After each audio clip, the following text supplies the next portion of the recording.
Assalamualaikum warahmatullahi wabarakatuh.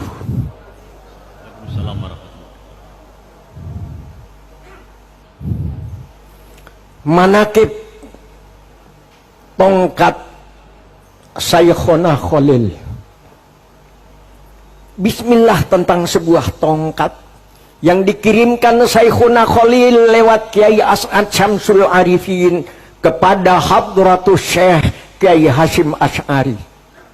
Tongkat yang bukan hanya sebuah tongkat, tapi tongkat yang menyimpan amanah dan makna serta ijazah. Tongkat yang akan menjadi tanda dan tonggak pada zaman bahwa kegelapan yang gulita di bumi Nusantara membutuhkan iradah, gerak dan kebangkitan, bahwa umat dan rakyat membutuhkan cahaya yang disuluhkan para ulama, suluh keadilan, suluh peradaban, suluh keberanian, dan suluh kemerdekaan.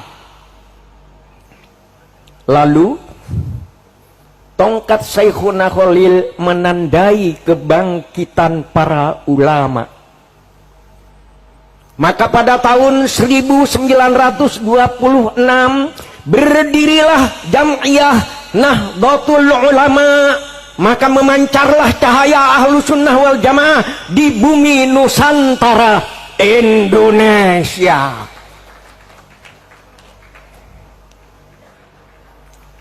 Kenapa bintang jumlahnya banyak, tapi yang 9 terang sekali?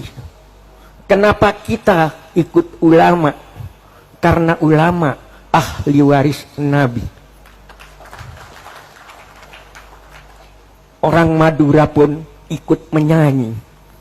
Anapa bintang mak banyak, sesanga terak kakapi, anapa kau lemak noro ulama, marga ulama ahli waris Nabi.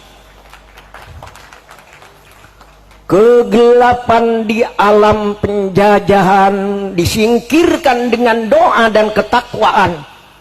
Maka catatlah dengan tinta madu sari bunga cempaka, setelah Bung Karno memproklamasikan kemerdekaan pada tanggal 17 Agustus 1945,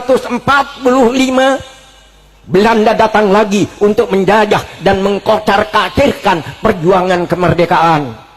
Tongkat Saykhuna Khalil tegak kembali menjelma fatwa resolusi jihad yang dicanangkan Hadratus Syekh Hasyim Asy'ari, bahwa angkat senjata mengusir penjajah adalah wajib hukumnya. Dan siapa yang gugur dalam perang kemerdekaan melawan Belanda adalah kusuma bangsa yang syahid di jalan Allah. Maka ketika Belanda menyerang Surabaya, kaum santri, tentara keamanan rakyat, para buruh, tukang beca, penjual sate, petani, dan semua menyerbu ke medan perang untuk mengusir penjajah Belanda. Si angkara murka.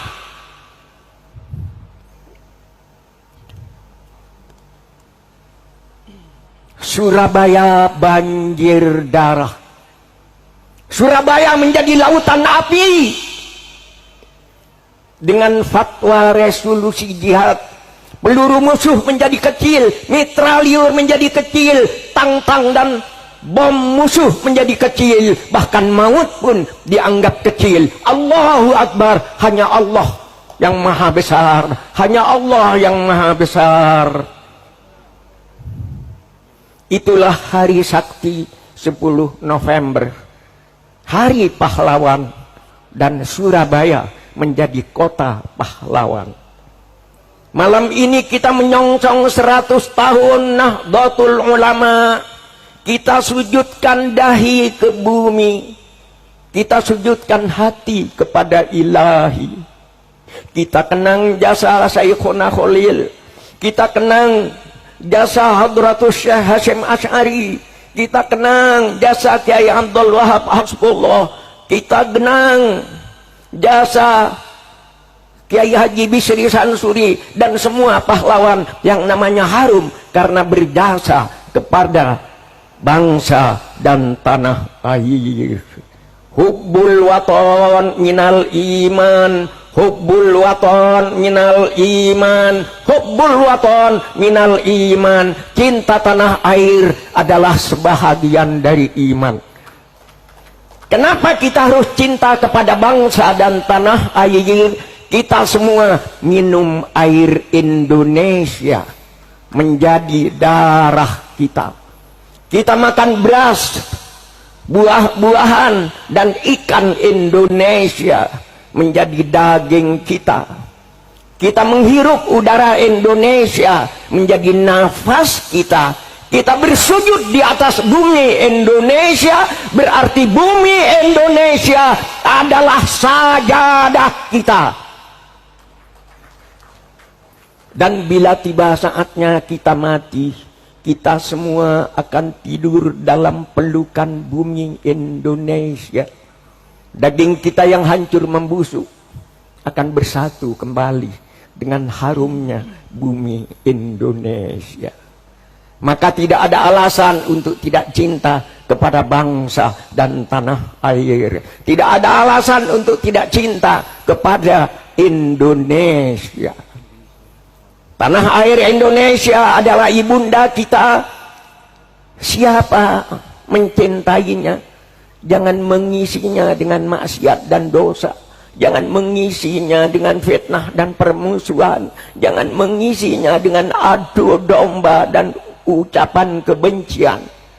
Tanah air Indonesia adalah sajadah kita. Siapa mencintainya harus menanaminya dengan benih-benih keimanan, benih-benih ketakwaan, kreativitas, kerja keras, dan kemajuan. Tanah air Indonesia adalah sajadah kita, tempat kita bersujud kepada Allah. Alhamdulillah Indonesia, subhanallah Indonesia, masya Allah Indonesia, astagfirullah Indonesia. Wassalamualaikum warahmatullahi wabarakatuh.